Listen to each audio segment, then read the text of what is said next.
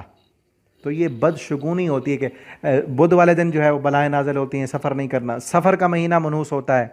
ٹھیک ہے نا، اور یہ ساری چیزیں ان عرب کے جو بدو تھے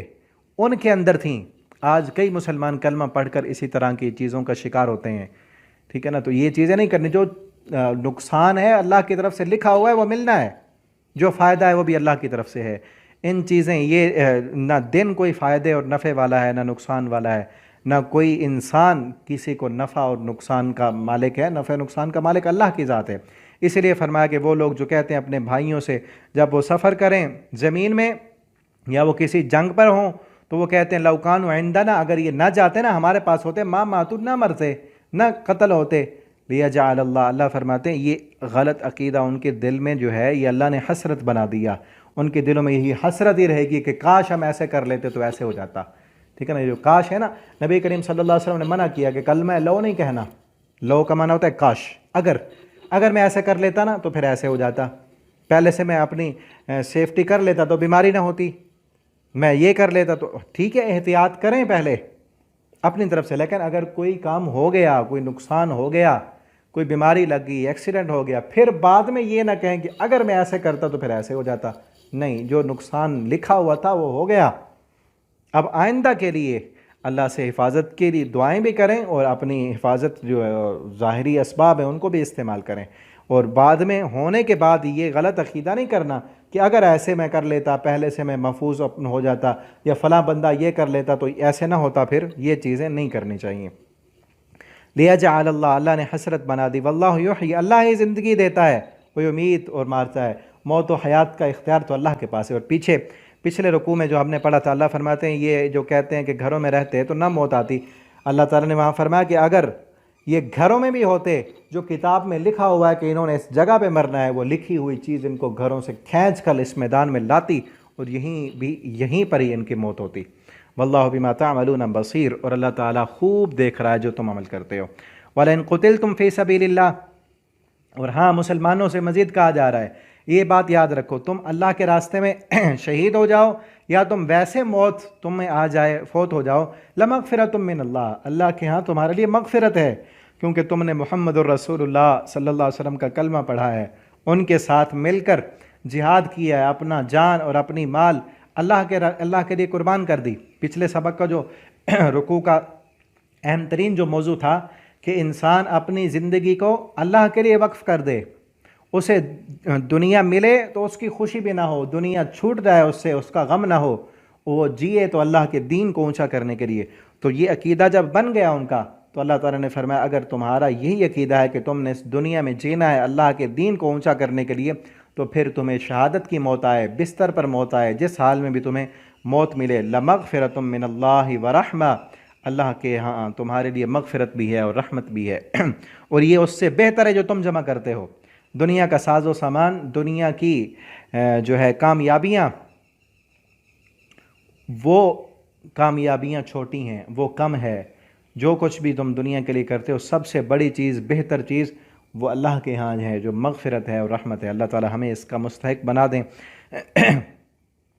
وَلَئِن مُتُّمْ أَوْ قُتِلْتُمْ لَإِلَى اللَّهِ تُحْشَرُونَ، البتہ اگر تم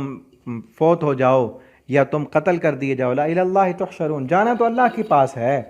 ہر انسان نے اللہ کے پاس لوٹ کر جانا ہے اور اپنی زندگی کا حساب دینا ہے۔ فَبِمَا رَحْمَةٍ مِّنَ اللَّهِ لِنْتَ لَهُمْ۔ اب یہاں نا اس آیت میں نبی کریم صلی اللہ علیہ وسلم کی ایک اہم ترین خوبی بیان کی گئی ہے۔ اللہ تعالیٰ فرماتے ہیں فَبِمَا رَحْمَةٍ مِّنَ اللَّهِ، پس اللہ کی رحمت سے آپ بڑے نرم ہیں، آپ بڑے با اخلاق ہیں۔ نبی کریم صلی اللہ علیہ وسلم کے دل میں کتنی زیادہ نرمی تھی اور پیار اور محبت تھی، اسی لیے اللہ تعالیٰ فرماتے ہیں یہ ہم نے اپنی رحمت سے آپ کا دل نرم کیا ہے۔ اگر آپ سخت دل ہوتے، سنگ دل ہوتے، آپ کے مزاج میں ترشی ہوتی، تو یہ لوگ آپ پر جو جانیں نچھاور کرتے ہیں، آپ پر قربان ہیں، یہ کبھی آپ کے قریب نہ آتے۔ تو آج ہمیں بھی دیکھنا چاہیے کہ ہم کس قدر، ہمارے دلوں میں سختی تو نہیں، کتنی نرمی ہے ہمارے دلوں میں۔ اور یہاں ذرا اگر جب یہ آیت نازل ہوئی نا، اس کے پس منظر کو جہاں ہم پڑھ رہے ہیں، پیچھے کون سا واقعہ چل رہا ہے؟ غزوہ احد کا۔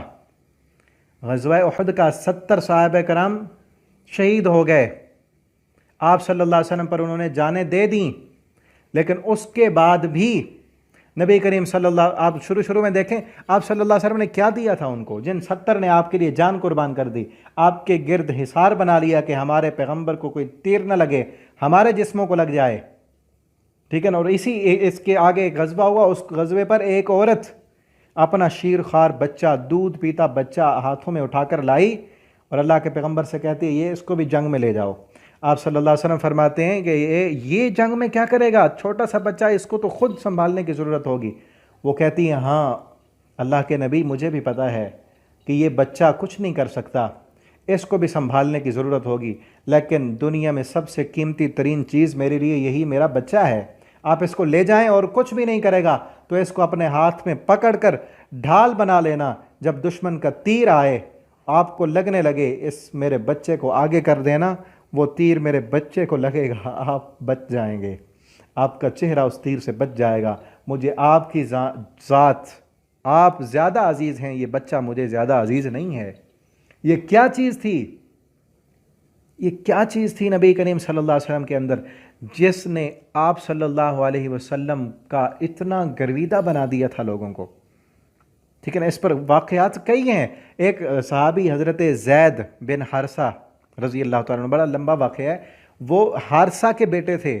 بکتے بکاتے غلام تھے، نبی کریم صلی اللہ علیہ وسلم کے پاس آ گئے، باپ ڈھونڈتا ڈھونڈتا، بڑا پیسے والا تھا، ڈھونڈتا ڈھونڈتا وہ آ گیا، پتہ چلا کہ محمد صلی اللہ علیہ وسلم کے پاس ہمارا بچہ موجود ہے، آیا آپ صلی اللہ علیہ وسلم کو ملا اور کہا کہ میرا بیٹا ہے، صدیوں سے جو ہے کئی سال ہو گئے ہیں، گم ہو گیا تھا، جنگیں ہوئیں، آپ بکتا بکاتا آپ کے پاس آ گیا، آپ مہربانی کریں، آپ بڑے بااخلاق ہیں، واپس کر دیں۔ آپ صلی اللہ علیہ وسلم نے فرمایا ہاں کوئی حرج نہیں ہے، میں اس کو بلاتا ہوں، آپ اس سے پوچھ لیں،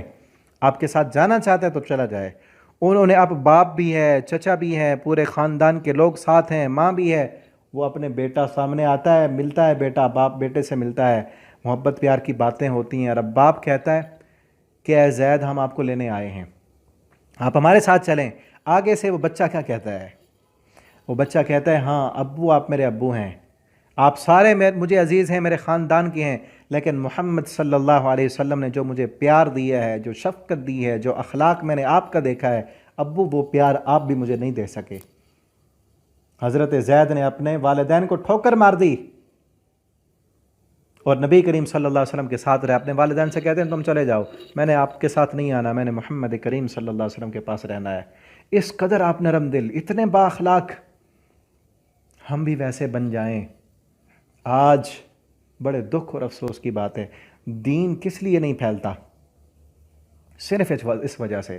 کہ ہمارے مزاج میں ترشی ہے، اخلاق نہیں ہے۔ کئی بڑے بڑے علماء، محدثین، بڑے بڑے جو ہے ان کے مزاج میں سختی کی وجہ سے بڑا سے بڑا کام چلتا چلتا رک جاتا ہے، کیوں؟ وہ معاف نہیں کرتے، درگزر نہیں کرتے۔ اور موقع جو میں بتا رہا تھا نا، موقع کیا ہے، 70 صحابہ شہید ہو گئے،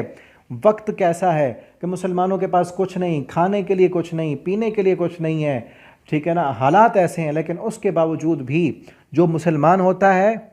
آپ کے لیے جان قربان کرنے کے لیے تیار ہو جاتا ہے۔ حضرت بلال حبشی کو دیکھیں، آگ کے انگاروں پہ لیٹا ہوا ہے، احد احد کی صدائیں بلند کر رہا ہے، حضرت ابوبکر صدیق کو ماریں پڑ رہی ہیں، لیکن اس کے باوجود بھی یہ دنیا کا تو کچھ نہیں مل رہا بلکہ نقصان ہی ہو رہا ہے، ماریں پڑ رہی ہیں، لیکن اس کے باوجود سارے صحابہ وہ بڑھتے ہی جا رہے ہیں، بڑھتے ہی جا رہے ہیں۔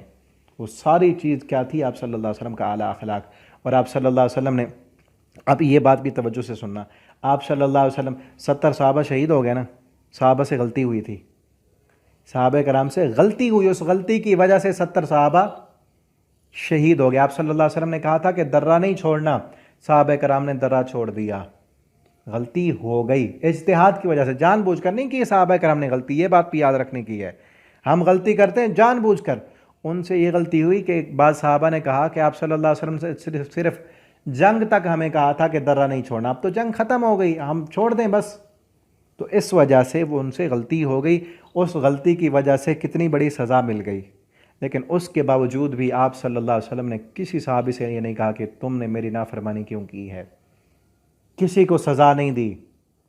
ٹھیک ہے نا، کہیں کسی تاریخ اور سیرت کی کتاب میں آپ کو نہیں ملے گا کہ کسی صحابی کو آپ نے سزا دی ہو، کسی سے کہا ہو کہ تم نے میرا حکم کی نافرمانی کیوں کی۔ ہاں ٹھیک ہے، اللہ نے سمجھانے کے لیے بتلانے کے لیے سزا دے دی، ٹھیک ہے نا، اور اسی چیز کو اللہ تعالیٰ بیان کر رہے ہیں کہ آپ اس قدر نرم دل ہیں کہ اتنی بڑی غلطی کے باوجود بھی انہیں معاف کر دیتے ہیں۔ اگر آپ کی یہ نرمی نہ ہوتی، یہ معافی آپ میں نہ ہوتی، آپ سزا دینے والے ہوتے، آپ نکال دیتے، ٹھیک ہے نا، کہ آپ چلے جاؤ، آپ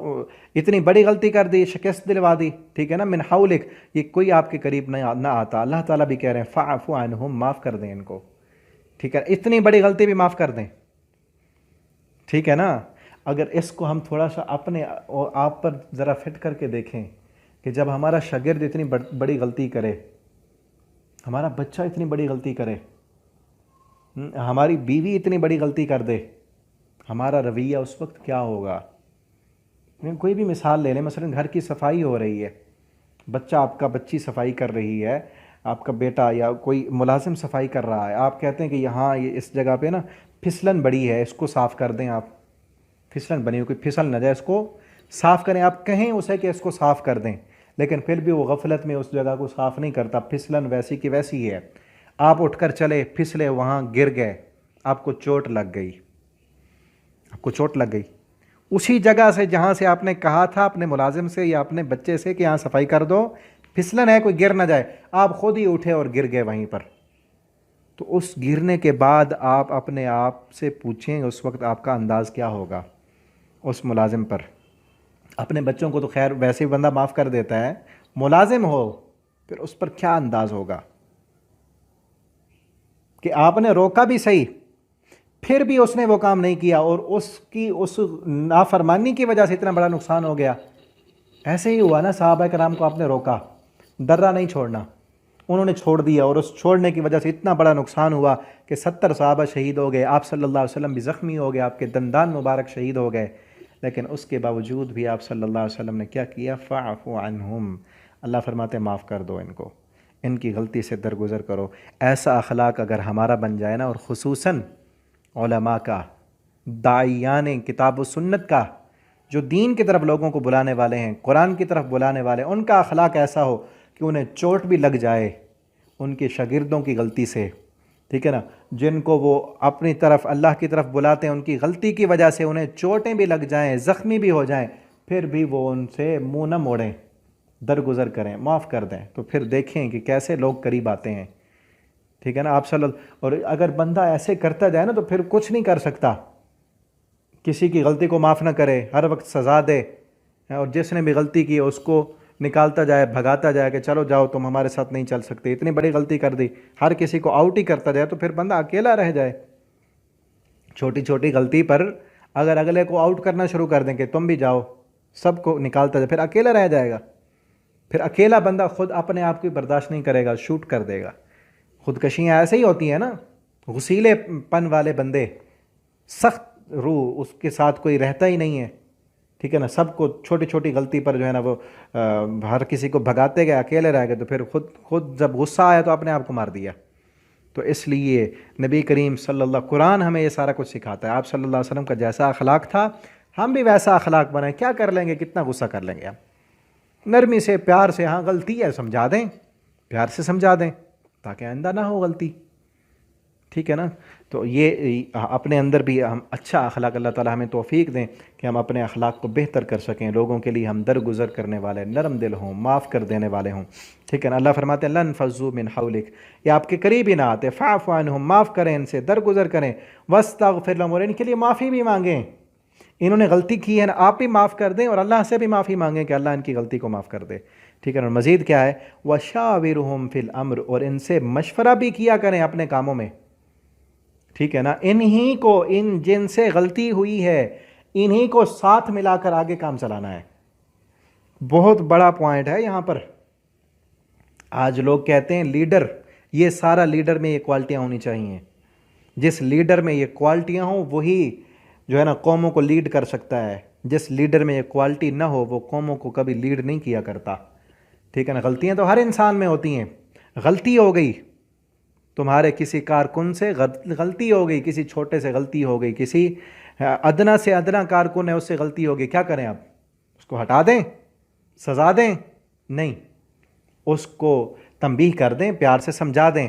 اس کی غلطی کو معاف کر دیں،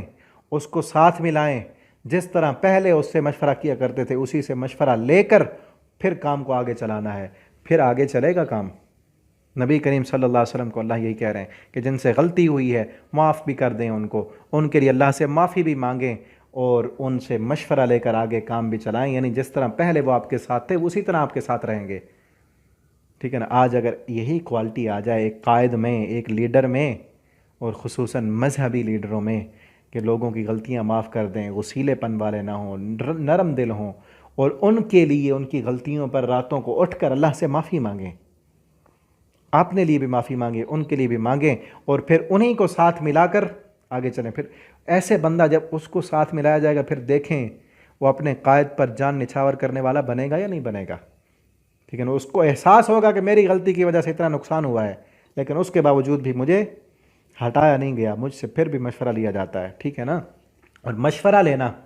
مشورے کی اسلام میں بہت زیادہ اہمیت ہے۔ قرآن کی ایک پوری سورۃ الشورى ہے، اس کا معنی مشورہ ہے، ہم آگے جا کر پڑھیں گے۔ تو مشورے کے لیے نا یہ ضروری ہے کہ اس سے مشورہ لیا جائے جو اس کام کے بارے میں جانتا بھی ہو، جس طرح وہ ہوتا ہے نا کابینہ ہوتی ہے، یا ہمارا جو یہ جمہوری نظام ہے، جس طرح اسمبلی ہال میں سارے لوگ مشورہ دے رہے ہوتے ہیں، یہ اسلامی نظام نہیں ہے۔ مشورہ اس سے لیا جائے گا جو اس کام کے بارے میں جانتا بھی ہے، مشورہ دینے کا اہل بھی ہو، ٹھیک ہے نا۔ حضرت یوسف علیہ السلام نے مشورہ دیا تھا نا، سورہ یوسف میں پڑھیں گے ہم، انہوں نے کہا تھا انی حفیظ علیم، میں مشورہ دے رہا ہوں کیونکہ میں جاننے والا ہوں، ٹھیک ہے نا۔ مثلا ایک پیشنٹ ہے، بیمار ہے، ہارٹ کا مریض ہے، تو اس کے بارے میں مشورہ لیں گے تو ہارٹ اسپیشلسٹ سے جا کر لیں گے، ہاسپٹل میں ڈاکٹر سے مشورہ لیں گے، اس کے بارے میں مشورہ ہم انجینئر سے نہیں لیں گے،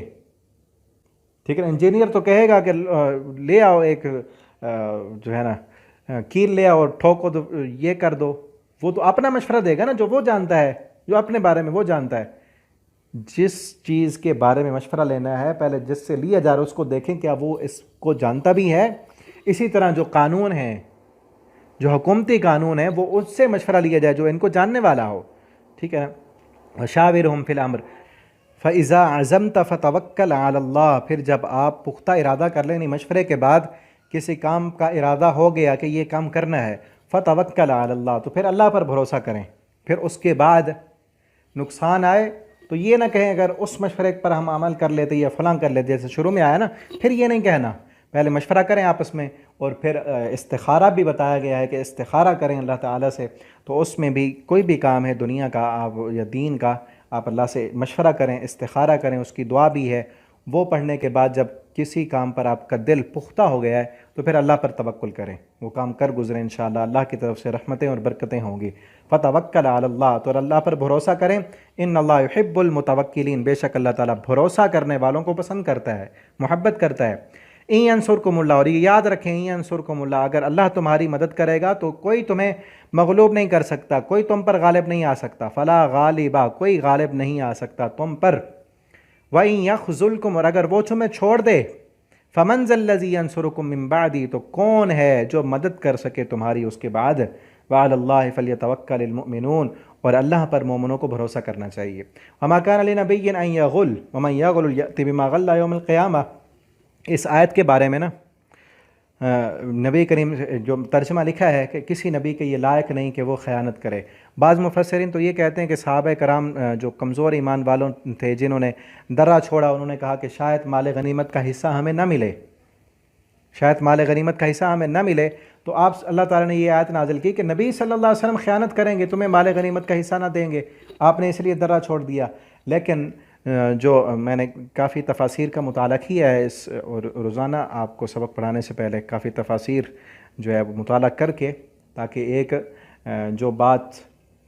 مجھے سمجھ آئی ہے وہ آپ تک پہنچا سکوں، اور اللہ سے یہ دعا بھی کرتے ہیں کہ اللہ رب العالمین ہمیں صحیح اس کی سمجھ دے۔ یہ معنی بھی مفسرین نے کیا ہے، اور دوسرا معنی جو ابھی میں بتا رہا ہوں آپ کو، یہ بھی کیا ہے۔ مجھے یہ دوسرا معنی جو ہے نا، مجھے یہ زیادہ پسند آیا ہے، کیونکہ ایک مال اس کی وجہ سے صحابہ کرام نے درہ چھوڑ دیا، وہ تو شروع میں تو تھا، لیکن صحابہ نے یہ اس دل میں ان کے نہیں آیا کہ نبی کریم صلی اللہ علیہ وسلم مال میں خیانت کریں گے۔ ٹھیک ہے، کچھ آراء ہیں، اس پر روایات بھی ملتی ہیں، لیکن اگلی جو رائے ہے نا ابھی جو اب میں بتانے لگا ہوں وہ یہ ہے کہ کافروں نے، منافقوں نے مسلمانوں سے یہ باتیں کہنی شروع کر دیں کہ دیکھو نبی کریم صلی اللہ علیہ وسلم تمہارے پاس آئے، تم نے ان کو سچا رسول مانا، ان پر اعتماد کیا اور اپنا سب کچھ ان کے حوالے کر دیا، اپنے اچھے ساتھی، برے ساتھی، بڑے چھوٹے ان کے حوالے کر دیے، اور انہوں نے اب دیکھو کیا کیا ہے۔ ہم نے ان کو کہا تھا کہ آپ باہر نکل کر نہ لڑیں، غزوہ احد کے بعد کا تبصرہ ہے نا، ہم نے مشورہ دیا تھا کہ غزوہ آپ باہر نہ نکلیں، گھروں میں رہیں۔ انہوں نے ہم سب کو لے جا کر باہر لڑوایا ہے، اور دیکھو حالت کیا ہوئی ہے۔ انہوں نے ہماری جانوں کی پرواہ نہیں کی، 70 بندے جو ہے وہ شہید ہو گئے، ہماری جانوں کی پرواہ نہیں کی۔ معاذ اللہ آپ صلی اللہ علیہ وسلم پر باتیں کرنے لگے کہ دیکھو انہوں نے خیانت کی ہم سے، یہ اپنے اقتدار کی خاطر، اپنے آپ کو بڑا بنانے کی خاطر ہماری جانوں سے کھیل رہے ہیں۔ معاذ اللہ انہوں نے یہ باتیں کی تو کمزور ایمان والوں کے دلوں میں بھی آ گیا، تو اللہ رب العالمین نے یہ آیتیں نازل کی کہ یہ تو بہت بڑی خیانت ہوگی کہ اگر آپ کو یہ کہیں کہ میں اللہ کا سچا رسول ہوں اور آپ ہمارے ساتھ ملیں دین کی دعوت کے لیے، لیکن وہ خود اندر اندر سے اپنی دنیا کو بنانے کے لیے، اپنا اقتدار لینے کے لیے، اپنے آپ کو اونچا کرنے نکل رہے ہوں، تو یہ بہت بڑی خیانت ہے، اور کسی نبی کے لائق نہیں ہے کہ وہ یہ خیانت کر سکے۔ تو جو بندہ بھی خیانت کرے گا، اور عام خیانت بھی ہے آگے، چاہے وہ مال غنیمت میں ہو یا کسی اور چیز میں ہو، وہ قیامت کے دن لائے گا۔ کسی بندے کے پاس کسی کا کوئی سامان ہے یا اجتماعی کوئی چیز ہے جو سب کو دینی ہے، اس میں خیانت کر لے، جس طرح آج کل بجلی چوری کر لی جاتی ہے، نہروں کا پانی چرا لیا جاتا ہے، اور کئی حکومتی خزانے جو حکومتی عہدیدار ہیں وہ اس میں کرپشن کر لیتے ہیں، تو یہ ساری خیانتیں ہیں۔ ٹھیک ہے نا، کسی بھی عہدے پر جو افسر ہے اس کا حق نہیں بنتا کہ وہ اب آج تو جو ہے نا خصوصاً ہمارے ملک پاکستان میں افسر اپنا یہ حق سمجھتا ہے کہ مجھے رشوت دی جائے، اور خیانت کرنا، مال غصب کر لینا، کرپشن کرنا، یہ اپنا جو ہے نا وہ قومی حق سمجھتے ہیں۔ ٹھیک ہے نا، جو بندہ بھی خیانت کرے گا یأتی بما غل یوم القیامہ، قیامت کے دن آئے گا، وہ خیانت لائے گا اور اس کا حساب دینا پڑے گا۔ ثم توفی کل نفس بما کسبت وہم لا یظلمون، قیامت کے دن پھر ہر نفس کو جو اس نے کمایا اس کا پورا پورا بدلہ دیا جائے گا، کسی پر کوئی ظلم اور زیادتی نہیں ہوگی۔ اب مزید افمن اتبع، کیا پس وہ بندہ جو اللہ کی خوشنودی کے تابع ہے، وہ اس بندے کی طرح ہو سکتا ہے جو اللہ کے غصے کا شکار ہوا؟ یعنی 70 تمہارے جو شہید ہو گئے ہیں غزوہ احد میں، وہ تو اللہ کی رضامندی میں گئے ہیں، اور جو 70 مارے گئے تھے ان کے غزوہ بدر میں، وہ تو اللہ کی ناراضگی لے کر آئے، وہ کیسے برابر ہو سکتے ہیں؟ ٹھیک ہے نا، عام بھی جو بندہ اللہ کا فرما بردار ہے اور جو دوسرا اللہ کی ناراضگی مول لے رہا ہے، نافرمانیاں کر رہا ہے، نافرمانی کرنے والوں کا ٹھکانہ تو جہنم ہے، اور وہ بہت برا ٹھکانہ ہے۔ ہم درجات عند اللہ، ان سب کے اللہ کے ہاں درجے ہیں، اور اللہ تعالیٰ سب کو خوب دیکھنے والے ہیں۔ لقد من اللہ علی المؤمنین اذ بعث فیہم رسولا، اب یہاں اس آیت میں رسول اللہ صلی اللہ علیہ وسلم کی بعثت کا جو مقصد ہے وہ اللہ تعالیٰ بیان کر رہے ہیں، اور آپ کی ذمہ داریاں، آپ صلی اللہ علیہ وسلم کے آنے کا انعام کہ اللہ نے احسان کیا تمام مومنوں پر۔ ویسے تو پوری انسانیت پر احسان ہے، لیکن اس احسان کے مستحق صرف وہ ہیں جنہوں نے مان لیا رسول اللہ صلی اللہ علیہ وسلم کو، جو ایمان لائے۔ اذ بعث فیہم رسولا، کہ انہوں نے ان کے اندر ایک رسول بھیجا، یتلو علیہم آیاتی، جو ان پر اپنی اللہ کی آیتیں پڑھتا ہے، ان کو پاک کرتا ہے، تعلیم دیتا ہے۔ اس آیت کا مفہوم سمجھنے کے لیے عرب کی حالت دیکھیں، اسلام سے پہلے کیا حالت تھی، خصوصاً عورتوں سے کس قدر نفرت کی جاتی تھی، بچیوں کو زندہ درگور کر دیتے تھے، زندہ دفن کر دیتے۔ ذرا تصور کریں کہ ایک بند کمرے میں آپ ہوں، چھوٹا سا کمرہ ہو، بند کر دیا جائے، ٹھیک ہے نا، اور کسی طرف سے اس کی کوئی کھڑکی، کوئی دروازہ نکلنے کا نہ ہو، تو کیا حالت بنے گی۔ وہ بچیوں کو قتل نہیں کرتے، اتنا بھی ٹائم نہیں ہوتا، ان کو گڑھا کھود کر زندہ ہی دفن کر دیتے، مار دیتے۔ عورتوں سے کس قدر ناروا سلوک ہوتا تھا کہ ایک ایک عورت کے پاس 10 بندے آتے، نکاح کے معاملے میں بڑا غلط ان کا رواج تھا۔ 10 بندے ایک عورت کے پاس آتے، پھر وہ اس کا جو بچہ پیدا ہوتا، جس بندے کی شکل و شباہت ملتی، اسی کو اس کا باپ بنا دیتے۔ اب بیچاری عورت کہاں جائے؟ اور یہ بھی غلط رواج تھا کہ کسی بندے کو وہ خامد، اس عورت کا خامد خود بھیجتا تھا کہ فلاں بندے کے پاس جاؤ اور اس کے ساتھ زنا اس سے کرتی تاکہ وہ اسی بندے کے پاس بھیجتے جس کی شہرت ہوتی یا بڑا طاقتور ہوتا، جنگجو ہوتا، تاکہ ہمارا بچہ بھی ویسے پیدا ہو۔ یعنی گمراہی، ضلالت کی انتہا تک پہنچے ہوئے، اور لڑائیاں آپس میں اس قدر زیادہ۔ جنگ بعاث کا نام سنا ہو شاید آپ نے، وہ جنگ بعاث صرف دو بھائیوں کا آپس میں اختلاف ہوا، اس اختلاف وہ اتنا بڑھا کہ ہزاروں کی تعداد میں لاشیں بکھریں، اور نسل در نسل یہ جو ہے نا جنگ جاری رہی۔ اور اسی طرح دو گھوڑا دوڑانے والے گھوڑا دوڑا رہے تھے، ایک کا گھوڑا آگے بڑھ گیا، دوسرے کو جس کا گھوڑا پیچھے رہ گیا اس کو اکسایا گیا، اس کی جو ہے نا توہین کی گئی، اس نے اس پر آ کر دوسرے کو جس نے آگے بڑھا تھا اس کو تھپڑ مار دیا، تھپڑ مارا تو اسی طرح دو قوموں میں لڑائی پڑ گئی، ایک بندہ قتل ہو گیا۔ اسی لڑائی پر اتنی بڑی لڑائی کہ لاکھوں افراد جو ہے وہ مارے گئے، خون کی ہولی کھیلی گئی، اور پیچھے نسل در نسل لڑائی چلی، بعد والوں کو پتہ بھی نہیں تھا کہ یہ لڑائی شروع کس لیے کی گئی تھی، ٹھیک ہے نا۔ اس طرح گھوڑا، کہتے ہیں نا گھوڑا آگے بڑھانے پر جھگڑا، ان کی تاریخ پڑھ کر دیکھیں کہ کس طرح اللہ تعالیٰ اسی لیے فرماتے ہیں وَكُنْتُمْ عَلَىٰ شَفَا حُفْرَةٍ، تم جہنم کے کنارے پر تھے۔ ضلالت، گمراہی، ایک دوسرے کے لیے سنگ دلی، یہ سنگ دلی ہے نا، چھوٹی چھوٹی باتوں پر جھگڑے، لڑائیاں،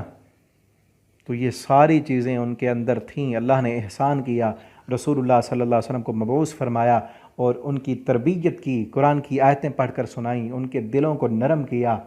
پاک کیا ان کو، اور ان کو جہنم والے راستے سے نکال کر جنت والے راستے پر چلایا۔ وہی جو گھوڑا آگے بڑھانے پر لڑ پڑتے تھے، گھوڑے کو پانی پلانے پر لڑائیاں ہوتی اور نسلوں تک لڑائی رہتی، وہ اس قدر آپس میں شیر و شکر ہو گئے، نرم ہو گئے کہ ایک دوسرے کے لیے جانیں قربان کرنے والے بن گئے، ٹھیک ہے نا۔ وَيُزَكِّيهِمْ، اور وہ پاک کرتا ہے ان کو، ان کے دلوں کا تزکیہ کرتا ہے، دلوں میں نفرتیں، بغض، حسد، عناد ان کو ختم کرتا ہے، قرآن کی تلاوتیں کرتا ہے ان پر۔ آج ہم دیکھیں رسول اللہ صلی اللہ علیہ وسلم کی بعثت ہوئی، اور اس مہینے میں آپ صلی اللہ علیہ وسلم کا تذکرہ کیا جاتا ہے، خوشی منائی جاتی ہے کہ آپ صلی اللہ علیہ وسلم اس مہینے میں مبعوث ہوئے، آپ پیدا ہوئے، اور دیکھیں خوشی کس کو منانی چاہیے؟ آپ صلی اللہ علیہ وسلم کے آنے کا مقصد کس بندے نے پورا کیا ہے؟ کس بندے کو فائدہ ہے؟ جو قرآن پڑھتا ہے۔ آپ صلی اللہ علیہ وسلم کے آنے کا مقصد کیا ہے؟ کہ آپ نے قرآن کی تعلیم دی، جو قرآن پڑھتا ہے، جس کو قرآن پڑھنا آتا ہے، اسی کو ہی آپ صلی اللہ علیہ وسلم کی بعثت کا فائدہ ہے۔ آج دیکھیں کیا ہمیں قرآن آتا ہے؟ کتنے لوگ ہیں جن کو قرآن آتا ہے؟ کیا ہمارے بچے قرآن پڑھ رہے ہیں؟ ہم اپنے بچوں کو کیا سکھا رہے ہیں؟ ہمارا ان کی تعلیم پر جو خرچہ ہو رہا ہے، جو ہم ان کو سہولیات دے رہے ہیں، دیکھیں اس تعلیم میں کیا ہمارے بچے اللہ کے دین سے دور تو نہیں جا رہے؟ اللہ کے دین سے باغی تو وہ تعلیم نہیں کر رہی ہے ان کو۔ یاد رکھیں، نبی صلی اللہ علیہ وسلم کی بعثت کا فائدہ اسی بندے کو ہے جو قرآن پڑھتا ہے، جو اپنا تزکیہ کرتا ہے۔ وَيُزَكِّيهِمْ، جس نے اپنا دل شہوت سے پاک کر لیا، حسد سے پاک کر لیا، بغض سے پاک کر لیا، اللہ کی توحید جس کے دل میں ہے، اسی بندے کو رسول اللہ صلی اللہ علیہ وسلم کی بعثت کا فائدہ ہے۔ وَيُعَلِّمُهُمُ الْكِتَابَ، اللہ کے رسول اس کتاب کی تعلیم دیتے ہیں،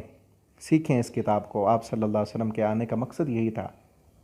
فائدہ اسی بندے کو ہے جو اس قرآن کو سیکھتا ہے، اس قرآن کو پڑھتا ہے۔ والحکمہ، اور حکمت سے مراد حدیث ہے، رسول اللہ صلی اللہ علیہ وسلم کی احادیث کو بھی پڑھیں۔ وَإِن كَانُوا مِن قَبْلُ لَفِي ضَلَالٍ مُبِينٍ، اس سے پہلے واضح گمراہی میں تھے۔ چند ایک میں نے آپ کو باتیں بتا دیں کہ کس طرح کی گمراہی تھی، ضلالت تھی، اندھیرا تھا۔ آپ صلی اللہ علیہ وسلم نے ان اندھیرے میں پڑے ہوئے لوگوں کو روشنی کی طرف بلایا اور جنت کی راہ پر چلایا۔ اولما اصابتکم مصیبہ قد اصبتم مثلیہ، یہ بھی اسی غزوہ پر تبصرہ ہے۔ اللہ تعالیٰ فرماتے ہیں تمہیں اگر تکلیف پہنچی ہے، 70 تمہارے شہید ہو گئے، تم نے بدر میں 70 مارے نہیں تھے،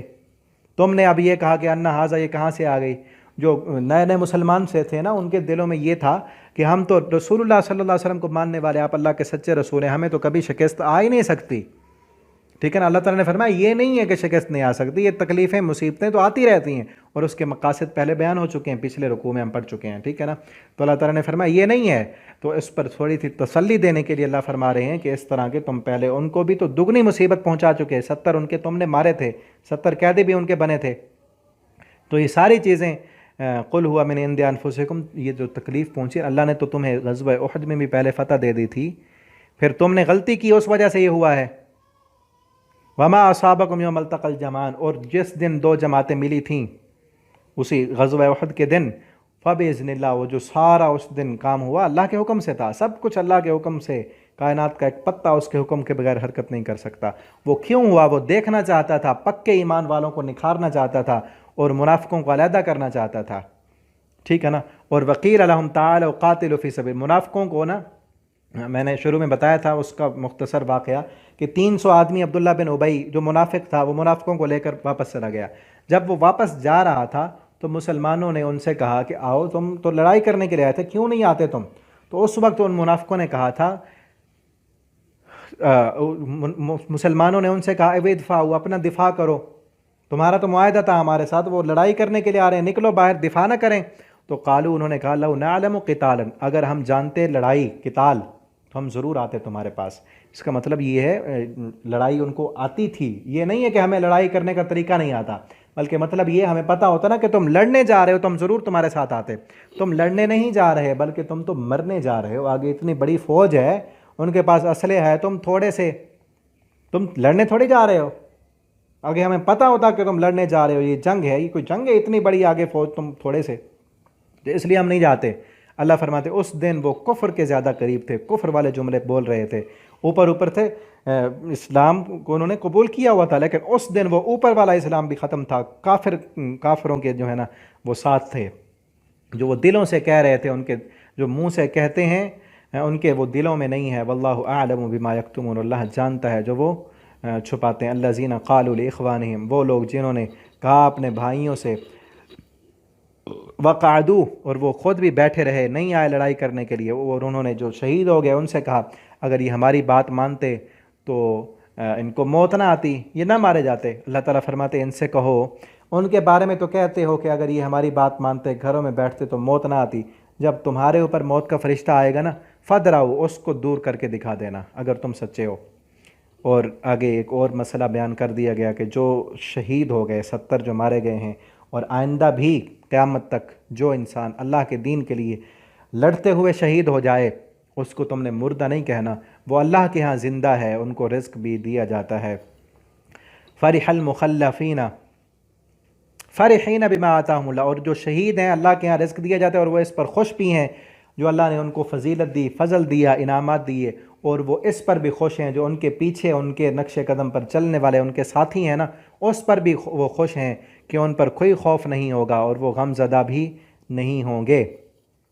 یستبشرون بنعمت من اللہ، اللہ کی نعمت پر وہ بڑے خوش ہیں، ایک دوسرے کو خوشخبریاں دیتے ہیں، وفضل، اور اللہ کی طرف سے ان پر فضل بھی ہے، اور اللہ لا یضیع اجر المؤمنین، ایمان والوں کے اجر کو اللہ کبھی ضائع نہیں کرتے۔ اللہ پر ایمان ہے اور اجر ہے، آپ قرآن پڑھ رہے ہیں، آپ نماز پڑھ رہے ہیں، آپ نے صدقات و خیرات کی ہے، اللہ کے راستے میں جہاد کیا، مال دیا، جان دی، وقت دیا، صلاحیت دی، کوئی بھی اجر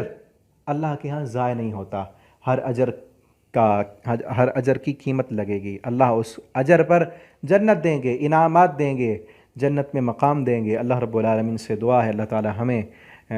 ہم جو مزدوری کر رہے ہیں، رب کی قرآن پڑھتے ہیں، پڑھاتے ہیں، نمازیں پڑھتے ہیں، اللہ رب العالمین ہمیں قیامت کے دن اس کا اپنی رحمت سے اجر دیں، اور اس کی بدولت اللہ ہمیں جنت الفردوس عطا فرما دیں، اور ہمیں ساری زندگی اللہ رب العالمین اپنے در کا سوالی رکھیں، اور ہمیں یہی مزدوری اپنی کرنے کی توفیق دیں، اور یہی کام کرتے کرتے ہی ہمیں موت آئے، تاکہ مرنے کے بعد جو اصل اس زندگی کا مقصد ہے وہ پورا ہو جائے، اور اللہ رب العالمین ہمیں ان صحابہ کرام کا ساتھ دیں۔ آپ بھی دعاؤں میں یاد رکھا کیجئے، اللہ تعالی ہم سب کے حامی و ناصر ہوں، اللہ جب تک زندہ رکھیں دین پر، اسلام پر، جب موت دیں تو ایمان والی، اور مرنے کے بعد قیامت کے دن بغیر حساب کے اللہ جنت الفردوس کا وارث بنا دیں۔ والسلام علیکم ورحمۃ اللہ وبرکاتہ۔